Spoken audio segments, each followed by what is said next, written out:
Poslušali smo igrokaz Uskrsna zgoda. On se nalazi u početnici na 112. strani. To je strana 112. Molila bih vas da ga barem jednom pročitate sami. Sada zapisujemo u bilježnicu. Olovke su našiljene. Naslov pišemo na sljedeću praznu stranu u sredinu retka. Uskrsna zgoda. Naša spisateljica, tko se sjeća? To je Jadranka Čunčić-Bandov. Njezino ime sam skratila da nam stane i stavila sam točku. J.Čunčić-Bandov. Između dva prezimena ima crticu. O čemu govori igrokaz? Malo razmislite.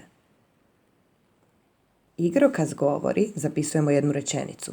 Igrokaz govori o zeki i medi koji nose pisanice. A koje su uloge u našem igrokazu? To sigurno znate. Uloge su Medo, Zeko i Miš. Sada otvorite bilježnice i zapišite malo o našem igrokazu.